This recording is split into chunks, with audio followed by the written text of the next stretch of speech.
Hello everybody and welcome to Joe's Barbecue House. Today we're going to do 3 slabs of St. Louis style ribs, some of my homemade venison sausage, and a spatchcock turkey, all on the Weber Smoky Mountain 8-rack system that I modified.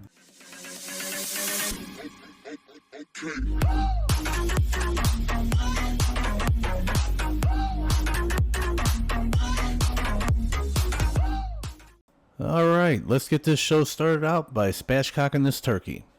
It's pretty easy to do. This is just a cheap pair of shears, and it cuts through pretty good. The bigger turkeys, it's kind of a pain. But one of these days I'll get a nice pair of shears. As you can also see, my cutting board's moving around because I didn't put the wet paper towel trick underneath it. But that's okay. I'm going to go ahead and get this bird injected and get it seasoned up, and we'll move on to the next cut of meat.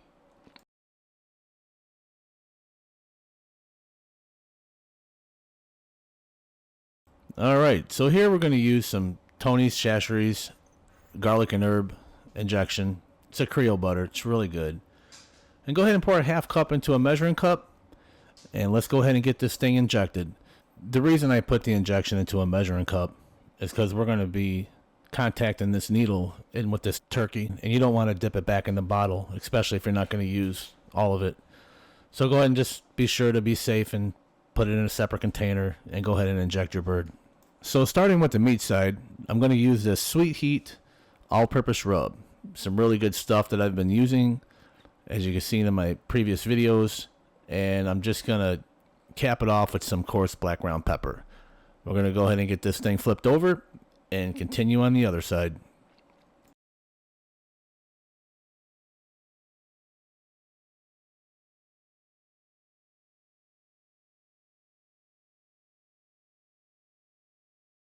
Alright, now moving on with the St. Louis style ribs. We're going to go ahead and get this membrane peeled off.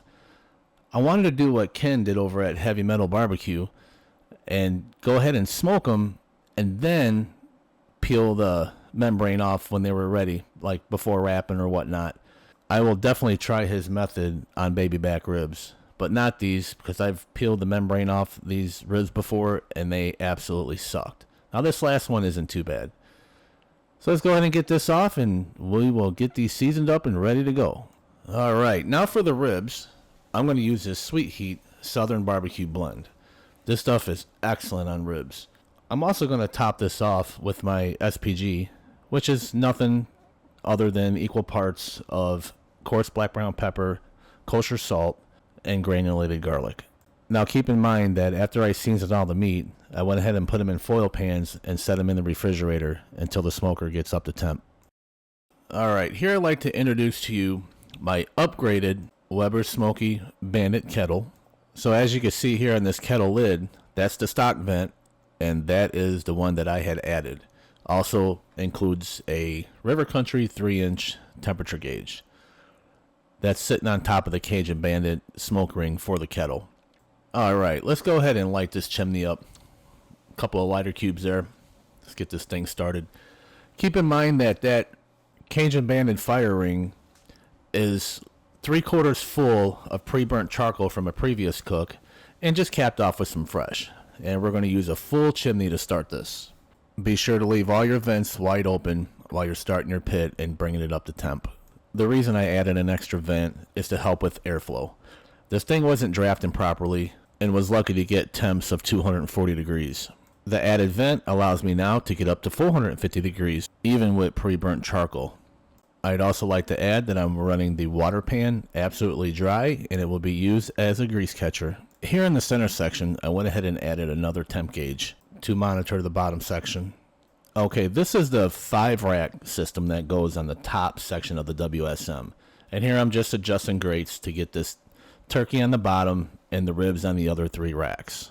Leave a comment below if you'd like to see me do a detailed review on this custom WSM. So here you'll see that I staggered the 3 St. Louis ribs on their own rack and had placed the Spatchcock Turkey on the bottom rack. The reason why I lowered that second grate down to the bottom is because that bottom rack is a full-size rack for the WSM and all the other racks are the bottom sections.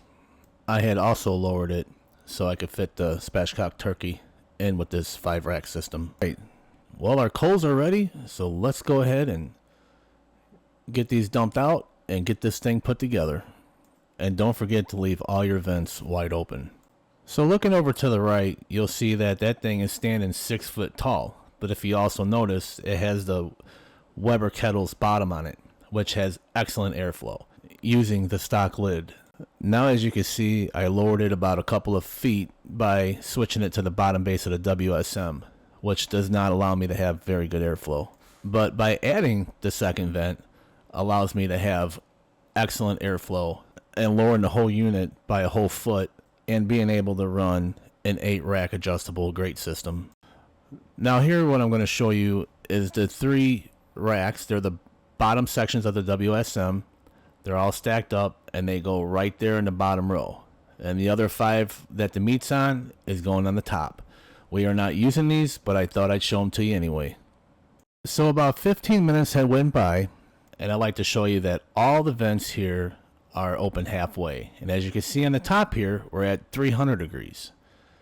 Now moving forward, I just couldn't get it to focus right. But you can see here, I am 25 degrees hotter at the bottom, which is somewhat unusual, being that it's normally cooler at the bottom and hotter at the top. I have a feeling it has a lot to do with the lid mod that I did. And here it is 27 degrees out. All right. Well, now it's time to get the food on and get this show on the road. Now here I'd like you to look at how this is set up. As you can see, the 3 St. Louis slabs are staggered and got the Spatchcock Turkey there at the bottom. So we're going to set this right on the top here. Put our Cajun banded smoke ring kit on and our lid. So far, I am really loving this modification I did to this WSM. It performs absolutely amazing. Now here's a previous cook I did on it with 78 whole wings and 28 bacon wrapped asparagus. This was an amazing cook, and this was the one with the stock lid where I couldn't get temps up above 240 degrees. And again, by adding that second vent to the kettle lid, now allows me to reach over 450 degrees if I'd like. You gotta love these glow-in-the-dark gauges. It really makes it nice and easy to see at night. So we're about a few hours in, and this thing's been maintaining beautiful temps of 275 with all the vents halfway open. And here at the bottom, we're at 300 degrees, which I absolutely love because that's where the turkey's at, which will give us great color and will help everything cook evenly and be able to pull it off at the same time. Now, as far as the venison sausage goes, that's going to be last while everything else is resting, because those will only take about 20 minutes to do. So here what I'm going to do is just take some, cannot believe it's real butter, and just go ahead and spray it on the ribs. Now, as you can see, I'm just going to spray the top section, and then I'm just going to kind of spray down on the inner racks from where it's staggered. Now, if this was full of ribs, I'd have to remove the racks, of course. Now, as far as the turkey goes, I've done enough of them to know when it'll be done or not. So I'm going to wait until these ribs are done, and then we're going to probe the turkey and go from there. Here's just a close-up of what the ribs look like so far. And as far as the turkey, not looking at it, I do not recommend anybody doing that. I'm only doing it because I have a lot of experience cooking these birds. All right, let's go ahead and break this system down and get a temperature on the turkey. Yeah, it's a little windy out here, so bear with me. Let's go ahead and pop this thing off, get everything situated, and I'm very sure that that bird is done. The ribs are done, that's for sure. Let's take a look here.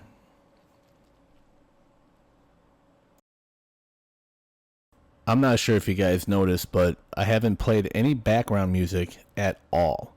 And I'd like to know your thoughts on that. Do you want me to go ahead and play my music in my videos? Then comment below, play the music. If not, then tell me no music. Here I'd like to just grab the camera off the tripod and have you guys take a closer look at this. I mean, look at that color. I mean, isn't that beautiful or what?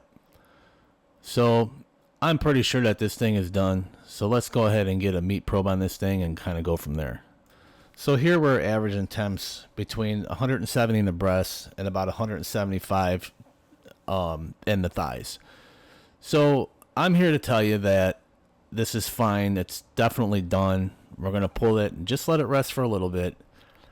And I like to add that skin is really crispy. This bird just turned out fantastic.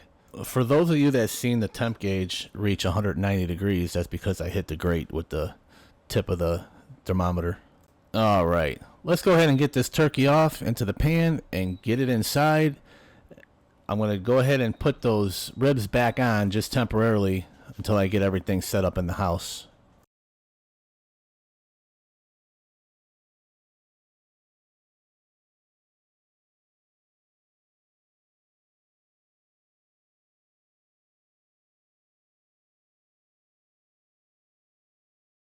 Now here I'd like to show you the floppy state of the ribs, which they are looking really good.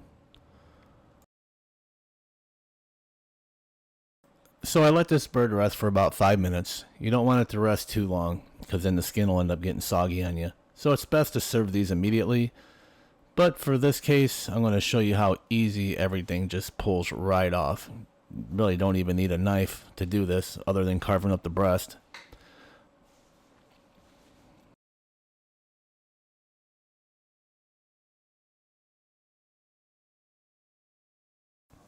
Alright, let's go ahead and carve up this breast and see what we got going on here.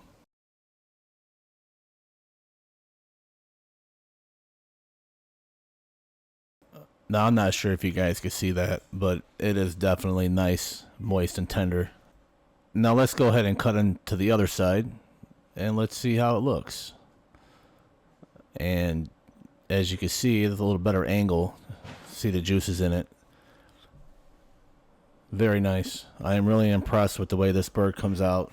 So for all of you that run your turkeys up to 175, even in the breasts, as long as you inject it, you'll be fine. I've done it like this a lot. But primarily, I like to have internal temps of 165 in my breast and about 175 in my thighs. That doesn't work all the time, but when you spatchcock it, it cooks pretty even. So an average temp of 170 will do just fine. It is now currently 23 degrees. All right. Let's go ahead and take these ribs and get them inside, and I'm going to show you how I doctor them up for candy ribs.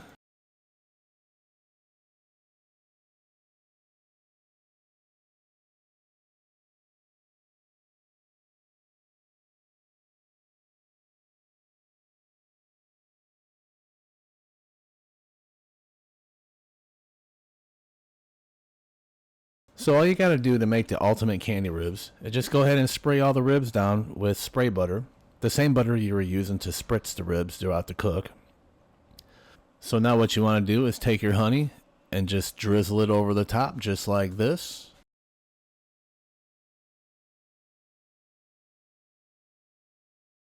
And now what you want to do is take your brown sugar, rather it's light brown sugar or dark brown sugar. I'm using light.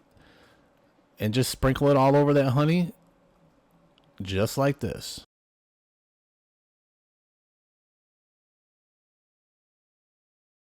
Okay, now what you want to do is just take your favorite barbecue sauce and just go ahead and drizzle it all over the ribs. And we'll continue on to the next step here shortly.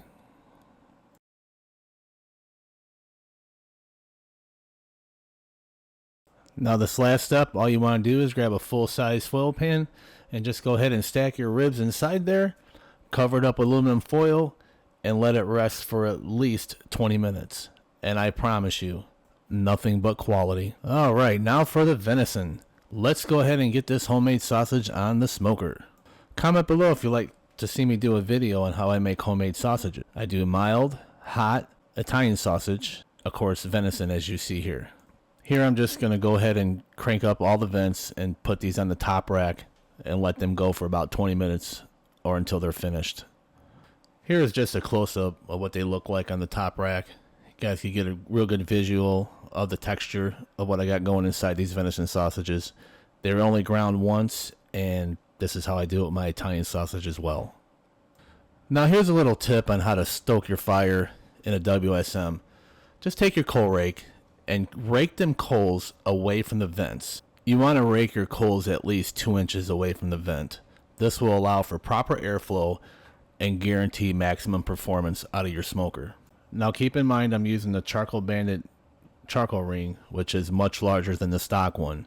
If you're using the stock charcoal ring that came with your WSM, then you just want to grab some tongs and kind of shake your basket so the coals fall to the bottom. Alright, our venison sausage is done. We have reached our internal temps of 165 degrees. So let's go get these babies inside and see what they taste like. I wasn't able to get any taste tests on video because everybody else was too busy eating, which is all good. But I'd like to show you the rest of the coals that are remaining. Now keep in mind this was 3/4 full of coals that were pre-burnt from a previous cook. And I'm very impressed with what we have left for the 4 hours that we did. So I brought these sausages in and I'd like to cut them up for you guys and show you how they turned out. I would like to give a big shout out to Phil Rogers over at Phil and Florence for helping me grow my channel. He shouted me out on this mod that I've done, and I couldn't be happier to have all of you aboard. So I would like all of my subscribers to please go and subscribe to Phil. Now I know most of you guys don't like it when I squeeze the meat here to show you the juices, but for video purposes, I'd like to show you how juicy it turned out. Well everybody, this is all that I have for you today. If you learned anything or you liked what you saw, please give it a like. Also, if you haven't already, please subscribe. And comment below if you have any questions or comments that you'd like to leave, and I'll be more than happy to respond. Oh yeah, and if you have Facebook, come and join me over in my Facebook group, which is Joe's BBQ House, and I'll be more than willing to add you in. It's a very friendly, drama-free environment, and another place that we could share our foods and thoughts and kind of go from there. Thank you and have a great day.